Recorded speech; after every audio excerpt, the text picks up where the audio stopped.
தமிழ்நாடே கேள்விப்பட்டிராத அதிரடி விலை குறைப்பு சூப்பர் சரவணா ஸ்டோர்ஸ்.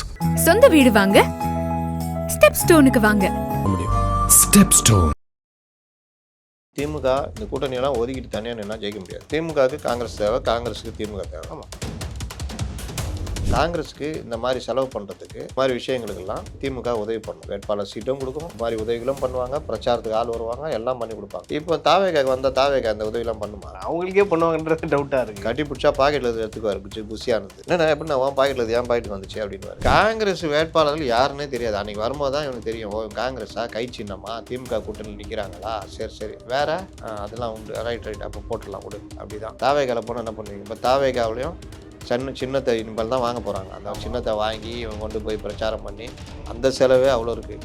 இது இல்லாமல் மற்றவங்களாம் எல்லாம் கொடுத்தாருப்பா, அவர் இது பண்ணார்ப்பா, நீ என் தம்பி இளம் தம்பியாக இருக்க, நேர்மையாக வரன்றா, சரி என்ன அவங்களாவது அவங்க சம்பாரிச்சு வச்சுக்கிறாங்க, ரைட்டு நீ புதுசாக வந்துக்கிற, சரி நீ ஒரு 500 கொடுப்பா அப்படின்னு என்ன பண்ணுவேன். ரைட்டாக அப்படி ஒரு அடி அடிச்சோன்னே அப்படியே போய் என்டிஏ கிட்ட போயிட்டேன், அண்ணன் காப்பாற்றினேன். அதுக்கப்புறம் மறுபடியும் கொஞ்சம் சூழ்நிலை மாறினோன்னா மறுபடியும் வின்னர் பட வடிவல் மாதிரி நாங்கள் தான் யாருக்கு போட்டி, டிவிக்கே டிஎம்கே அப்படி மறுபடியும் என்னப்பா உதவிலாம் கேட்டு வந்தீங்க, எவ்வளோ ஹெல்ப் பண்ணோம், அது போன வாரம் இந்த வாரம் வேற அப்படின்ற லெவலுக்கு வந்துட்டாங்க. எங்கள் அப்பாவுக்கு எனக்குமே சண்டை முட்டி விட்டாருங்க, எனக்கும் இதுங்க. அன்றைக்கி நான் சாப்பிட போகிறேன், என் சாப்பாடையும் சேர்த்து அவர் சாப்பிட்டுக்கிறாரு. ஸ்லீப்பர் செல்லுன்னு சொல்லிட்டு இருக்காரு. ஸ்லீப்பர் செல்லுங்க. 8 தோசை சுட்டு வச்சுட்டு எங்கள் அம்மா சொன்னாங்க, நீ வாடா உனக்கு 4 ஆதவர்ஜி 4 தோசைண்ணா சார். நைட்டு பசியோடு போனால் 8 தோசையும் ஆதவர்ஜி நான் சாப்பிட்டுக்கிறார் சார். இதே ஜெர்னலிசம். ஜானு என்ன முதலமைச்சர் தான் பிரச்சனை இருக்குதா? ஒன்றும் இல்லை சார், ஒரு அறிக்கை ஒன்று விட்டுருக்கோம் சார், பாப்பா போட்டால் தாப்பால் அப்படின்னு. நல்லா இருக்குது சார், பெரிய அளவில் இதாகுது சார். அப்படியா? ஆமாம், வேலை வெட்டி இல்லாத இந்த சேனல்கள் எல்லாம் எடுத்துக்கிட்டு டீகோட் பண்ணிகிட்டு இருக்காங்க சார். நல்ல விஷயம், நல்ல விஷயம். நம்மளை பற்றி பேசுகிறாங்களா சார்? நம்ம அறிக்கை தான் சார் பேசிகிட்டு இருக்காங்க. அதிரி புதிரிக்கு என்ன அர்த்தம், என்பேராயம்னா என்ன அப்படின்னு தேடினுக்கிறாங்க சார். அவங்க சூப்பர். இப்போ விஜய் கட்சி அழித்தொழிக்கப்பட வேண்டிய கட்சி, விஜய் அது இது கொலையாளின்னு பேசணும்லாம். இன்றைக்கி என்ன சொல்கிறான், தனியாக நின்னா விஜய் ஜெயிச்சிருவாருன்னு பேசுனேன். இது எல்லாம் உசுப்பேத்துறது அது ஒரு நரேட்டிவ்.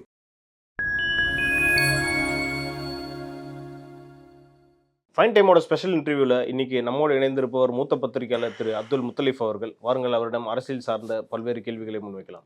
வணக்கம் சார். வணக்கம். தொடர்ந்து தாவேக்காவுடன் காங்கிரஸ் கூட்டணி அமைக்கும் அப்படின்னு சொல்லிக்கிட்டே இருந்தாங்க. ஒரு பக்கம் எலெக்ஷன் ரிசல்ட் வேறு மாதிரி போயிட்டு இருக்கு, அதை பற்றி பேச தேவையில்ல. தமிழ்நாட்டில் தாவேக்காவும் காங்கிரஸும் இணைய வாய்ப்பு உள்ளதா? காங்கிரஸை யாராவது தூக்கி தான் சுமக்கணும். திமுக சுமக்கிற மாதிரியா? ஆமாம், காங்கிரஸுக்கு குறிப்பிட்ட வாக்கு சதவீதம் இருக்குது. ஓகே, உண்மை. திமுக இந்த கூட்டணியெல்லாம் ஒதுக்கிட்டு தனியாக நின்னா ஜெயிக்க முடியாது.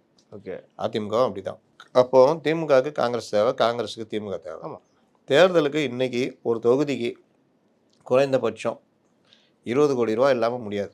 ஒரு எம்எல்ஏ சீட்டுனா செலவு, சீட்டு வாங்கிறது, தொகுதிக்கு கொடுக்கறது, 1.5 லட்சம் வாக்காளருக்கான 1000 ரூபா கொடுக்குறோன்னா 15 கோடி ரூபா ஆகிடும். ஆமாம், இன்றைக்கி அது இல்லாமலாம் ப்ராக்டிக்கலாக ஜெயிக்க முடியாது. ஆமாம், வெளியில் வேணால் நேர்மை ஏர்மை கருமைன்னு பேசிக்கலாம்.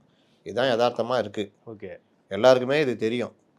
அப்போது காங்கிரஸுக்கு இந்த மாதிரி செலவு பண்ணுறதுக்கு இந்த மாதிரி விஷயங்களுக்கெல்லாம் திமுக உதவி பண்ணும். வேட்பாளர் சீட்டும் கொடுக்கும், இந்த மாதிரி உதவிகளும் பண்ணுவாங்க, பிரச்சாரத்துக்கு ஆள் வருவாங்க, எல்லாம் பண்ணி கொடுப்பாங்க. ஜெயிக்க வைக்கிற வேலை எல்லாமே பண்ணிடுவாங்க. கம்யூனிஸ்ட்டுகளுக்கும் அதே மாதிரி பண்ணி கொடுப்பாங்க, எல்லா கட்சிகளும் பண்ணி தருவாங்க. இவர்கள் சீட்டை வாங்கிக்கின்னு நின்றுக்கிட்டு, அதனால தான் இன்றைக்கி கொள்கையிலேருந்து எல்லாம் இழந்து அப்படி கிடக்குறது. இப்போ தாவேக்காக்கு வந்தால் தாவேக்கா அந்த உதவிலாம் பண்ணுமா? அவங்களுக்கே பண்ணுவாங்கன்றது டவுட்டாக இருக்குது. கட்டி பிடிச்சா பாக்கெட்டில் எடுத்துக்குவாரு, புசியானது. ஆனால் என்னென்ன எப்படின்னா உன் பாக்கெட்டில் ஏன் பாக்கெட்டுக்கு வந்துச்சு அப்படின்வாரு.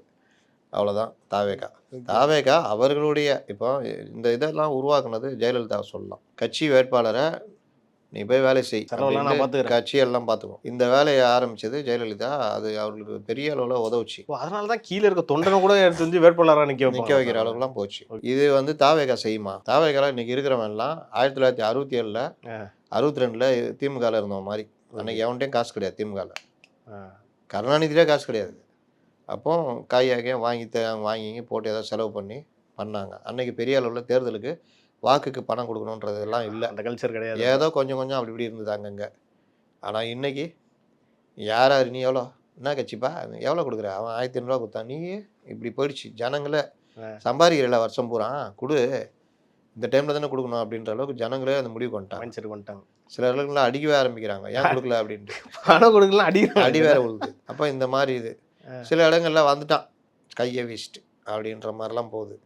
இதெல்லாம் மீறி கொஞ்சம் பேர் ஜெயிக்கலாம். பணம் கொடுக்காம அதெல்லாம். ஓகே. செல்வாக்கு. செல்வாக்கு, கட்சி சின்னம் அதெல்லாம். ஓகே. அது ஒரு பக்கம். காங்கிரஸ் வேட்பாளர்கள் யாருன்னே தெரியாது. அன்னைக்கு வரும்போது தான் இவனுக்கு தெரியும். ஓ காங்கிரஸா, கை சின்னமா, திமுக கூட்டணியில் நிற்கிறாங்களா, சரி வேற அதெல்லாம் உண்டு. ரைட் அப்போ போட்டுடலாம் விடு. அப்படிதான். தாவேகால போனால் என்ன பண்ணுவீங்க? இப்போ தாவேகாவிலையும் சின்னத்தை இனிமேல் தான் வாங்க போகிறாங்க. அந்த சின்னத்தை வாங்கி இவங்க கொண்டு போய் பிரச்சாரம் பண்ணி அந்த செலவே அவ்வளோ இருக்குது. இது இல்லாமல் மற்றவங்களாம் எல்லாம் கொடுத்தாருப்பா, அவர் இது பண்ணார்ப்பா, நீ என் தம்பி இளம் தம்பியாக இருக்க, நேர்மையாக வரன்றா. சரி என்ன தளபதி ஆட்சி பெற்ற சின்னம். அவங்களாவது அவங்க சம்பாரிச்சு வச்சுக்கிறாங்க. ரைட்டு, நீ புதுசாக வந்துக்கிற, சரி நீ ஒரு 500 கொடுப்பா அப்படின்னு என்ன பண்ணுவீங்க? வடிவேலு இப்படி காட்டுன்னு வருவாங்க. அந்த மாதிரி தான். அப்போ இவர்களுக்கு இந்த பிரச்சனை இருக்குது. இன்னொன்று புஷிக்கு வேற அந்த கட்சிக்கு வேற ஏதோ தொகுதி சீட்டு வாங்குறதுக்கெல்லாம் முன்பணம் கட்டிட்டு தான் வாங்கணுமா. அது எல்லா முதலாளித்த கட்சியிலையும் இருக்கு. இவங்களும் அதுக்கு விதிவிலக்கு இல்லை. அப்போ அது என்ன பண்ணுறது? அப்போ அவர்களுக்கே பெருமாளை இது பண்ணுவான்றப்போ நீ நடா அப்படின்ற மாதிரி இவர் என்ன பண்ணுவார்? காங்கிரஸ் அங்கே போயிட்டு ஏன் இது கிளப்பி விடப்படுதுன்னா, போயிடுவோம் கிளப்பி இதெல்லாம் பேச்சு பொருள் ஆக்குனாதான் கொஞ்சம் சீட்டு ஜாஸ்தி கேட்கலாம், பேரம் பேசலான்றது தான் அவருடைய நோக்கம்.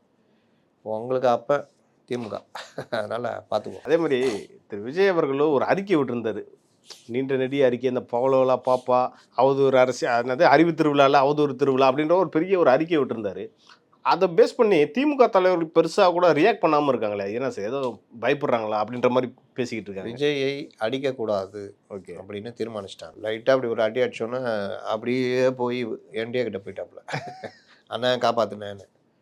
அதுக்கப்புறம் மறுபடியும் கொஞ்சம் சூழ்நிலை மாறினோன்னா மறுபடியும் வின்னர் பட வடிவேல் மாதிரி நாங்கள் தான் யாராருக்கு போட்டி, டிவிக்கே டிஎம்கே அப்படி மறுபடியும் என்னப்பா உதவிலாம் கேட்டு வந்தீங்க, எவ்வளோ ஹெல்ப் பண்ணோம், அது போன வாரம் இந்த வாரம் வேற அப்படின்ற லெவலுக்கு வந்துட்டாங்க. சரி, இப்போ இவங்களுக்கு என்னன்னா ஐயோ போனால் முடிஞ்சிச்சு கதை நினச்சாங்க. போல வந்துட்டாங்கன்னா எப்பா டேய் வந்து தனியாக நிற்கிறானா கம்முன்னு விட்டுரு, போய் ஏதாவது நோண்டிக்கிண்டு அமுச்சு விட்டுறாத அப்படின்ற மாதிரி போயிட்டாங்க. சரி, இவர்களாவது திருந்தினார்களா? பார்த்தீங்கன்னா அந்த அறிக்கை சுயபெருமை அறிக்கை தானே அது. அதை தாண்டி மக்கள் பிரச்சனை தான் இருக்குது அந்த அறிக்கையில்.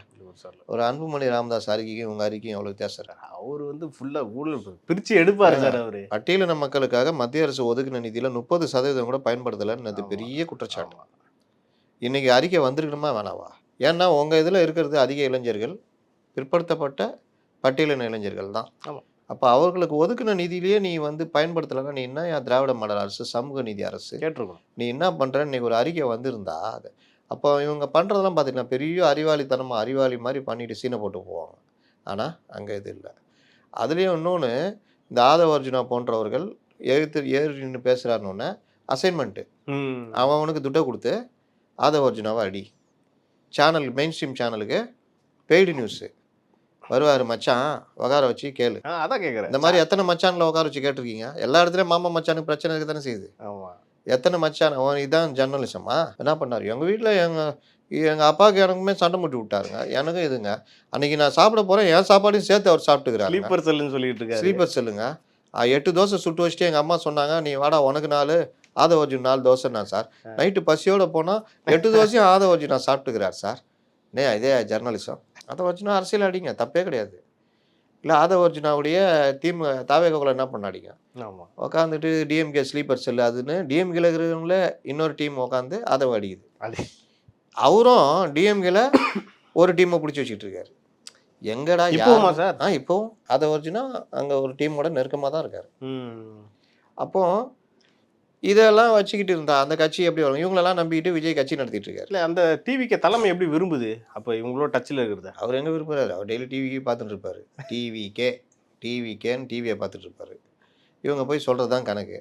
உசி அப்படி ஏன்னுட்டு அண்ணா இதுண்ணா ரைட் பார்த்துக்கப்பா, முதலமைச்சராக தான் ஒன்றும் பிரச்சனை இல்லை, நான் பார்த்துட்டேன், ரைட் போ. அப்புறம் ஜானு என்ன முதலமைச்சராக தான் பிரச்சனை இருக்குதா? ஒன்றும் இல்லை சார், ஒரு அறிக்கை ஒன்று விட்டுருக்கோம் சார், பாப்பா போட்டால் தாப்பா அப்படின்னு நல்லா இருக்குது சார், பெரிய அளவில் இதாகுது சார். அப்படியா? ஆமாம், வேலை வெட்டி இல்லாத இந்த சேனல்கள் எல்லாம் எடுத்துக்கிட்டு டீகோட் பண்ணிகிட்டு இருக்காங்க சார். நல்ல விஷயம். நம்மளை பற்றி பேசுகிறாங்களா சார்? நம்ம அறிக்கை தான் சார் பேசிகிட்டு இருக்காங்க. அதிரி புதிரிக்கு என்ன அர்த்தம், என்பேராயம்னா என்ன அப்படின்னு தேடினுக்கிறாங்க சார். ஓகே, சூப்பர் போங்க. ஆதவு சார் பார்த்துட்டேன். நேற்று பார்த்தீங்கன்னா வானிலை 26% இருந்துச்சு சார். இன்றைக்கி வானிலை அறிக்கை தங்க விலை மாதிரி 28% நம்ம ஜெயிச்சிட்டோம் சார். அநேகமாக அது அடுத்த வாரம் 35 தீவிர காற்றழுத்த தாழ்வு மண்டலம் 35% மாறதுக்கு வாய்ப்பு இருக்குது. அப்படியா முதலமைச்சர் ஆகுறது சார்? அதை தானே சார் இவ்வளோ நேரம் சொல்கிறேன். சூப்பர் சூப்பர், போங்க போங்க. இப்படி பண்ணால் என்ன நடக்கும்? ஒழுங்காக அங்கே இந்த திவிகார் எலெக்ஷன் தான் இவங்களெல்லாம் பாடம். ஆமா. ஒழுங்காக என்டிஏ கூட்டணி போனால் திமுக கவர்மெண்ட்டை வீழ்த்திட்டு இருக்கலாம். திமுக பயந்து போய் கிடக்குது. நீங்கள் கேட்டிங்களா? அதனால தான் அடிக்காமல் இருக்கிறாங்க. இவங்க தனியாக நிற்பா, சூப்பர்பான்னு பேச வைக்கிறாங்க. இப்போ விஜய் கட்சி அழித்தொழிக்கப்பட வேண்டிய கட்சி, விஜய் அது இது கொலையாளின்னு பேசணும்லாம் இன்றைக்கி என்ன சொல்கிறான்? தனியாக நின்னா விஜய் ஜெயிச்சிருவாருன்னு பேசினுக்கிறான். இது எல்லாம் உசுப்பேத்துறது, உசுப்பேத்துறது. அது ஒரு நரேட்டிவ். இது எதுவுமே தெரியாமல் இவர்கள் இந்த நரேட்டிவ்ன்ற போது தான் இன்னொரு விஷயம் தோணுது. இப்போ பொங்கலுக்கு வந்து 2 படம் வருது, ஜனநாயகன் வருது, பராசக்தி வருது. இப்போ வந்து விஜய கூட இவர் சிவகார்த்திகேயன் போட்டியா? இதனால லாஜிக்கே இல்லாமல் இருக்கின்ற மாதிரி பல பேர் பேசிக்கிட்டு இருக்காங்களே. சாப்பிட்டங்க துட்டை வாங்கி துட்டை கொடுத்து பார்த்து கிடப்பாங்க. நமக்கு எதுக்குங்க அது? அது ஏன்னா வந்து என்னமோ எப்படி தெரியுமா இருக்குது? நீ எடுக்கிறது பிச்சை, 2000 ரூபா கொடுத்து படம் பார்க்குறது ஃபர்ஸ்ட் டே ஃபர்ஸ்ட் ஷோ. அங்கே இவனுங்க நம்ம ஆளுங்க வேலை வெட்டிலாம் மைக்கை போய் நின்று இருப்பான், ஒரு 100 பேராக நிற்பான். சொல்லுங்க, இவர் சிவகார்த்திகேயன் அப்படி பண்ணார். அதெல்லாம் என்னெல்லாம் டெக்னிக் வார்த்தைலாம் இருக்குது. இன்னொருத்தர் bro mass bro goose pump bro, அது இதுக்குன்னே வரான். சூப்பருங்க நல்லா இருக்கு, பரவாயில்ல, ஒரு தடவை பார்க்கலாம், 100 தடவை பார்க்கலாம், பரவாயில்லங்க. இதுங்க சட்டையெல்லாம் எதிர்பார்த்து வந்தேங்க. நான் வந்து ஆந்திராலேருந்து பைக்லேயே வந்தேங்க. நாய வழியில் லாரி கிராச்சும் செத்து போயிடுவேன். படம் பார்க்க வந்தாராம் ஆந்திராலேருந்து பைக்லேயே. இப்படிலாம் பெருமை பேசிட்டு போவாங்க. இது எதுக்குங்க நமக்கு? அவன் பண்ண போகிறான், அவன் சம்பாதிச்சுட்டு போகிறான். ரசிகனை ஏமாத்துறானா இல்லையா? 110 ரூபா டிக்கெட்டு, 120 ரூபா டிக்கெட், 1500 2000 ரூபா விற்கிறாங்களா இல்லையா? கண்டிப்பாக. இது அவங்க உழைப்ப சுரண்டுறது தானே. ஆமாம். அப்புறம் என்ன யோகியனுங்க நீங்கள் என்ன மற்றவங்கள ஊழலை பற்றி பேசுகிறீங்க? ஜனநாயகனுமே நான் கேட்குறேன். ஜனநாயகன் படம் அதே விலைக்கு தான் விற்கும். 1 ரூபா கூட எக்ஸ்ட்ரா கொடுங்க விஜய் சொல்லுவார். அறிக்கை விட சொல்லணும். அதனால் ரசிகர்களை ஏமாற்றி போலைக்கு தான் அவங்க வேலை. புஷி அந்த 1 வாரம்லாம் பயங்கர பிஸியாக இருப்பார். இந்த வேலையெல்லாம் விட்டுருவார். அரசியல் எல்லாம் கிடையாது, சினிமா நேரத்தில் நடிச்சுக்கிறதா சொல்கிறாங்க சார். அவருடைய அடிப்படையே அதுதானே, இது கிடையாது. அதுதான் அவருக்கு அடிப்படை. அவர் ஏதோ சீனில் நடிச்சுக்கிறாராம், தெரில, கேமியோ ரோலில் வராராம், ஓடி போகிற ரோலில் இருக்கும், காட்டுக்குள்ளே துப்பாக்கியோட மரத்துக்கு முன்னாடி இருந்து அப்படி சுடுற மாதிரி அந்த சீனில் வருவார். ஓகே சார், நிறைய விஷயம் பேசணும் இன்னைக்கு எலெக்ஷன் சம்மந்தமாக. இது வந்து தமிழ்நாட்டில் எப்படி பிரதிபலிக்குதுன்றதை நம்ம வந்து பொறுத்திருந்தது பார்க்கலாம் சார். நன்றி சார். நன்றி.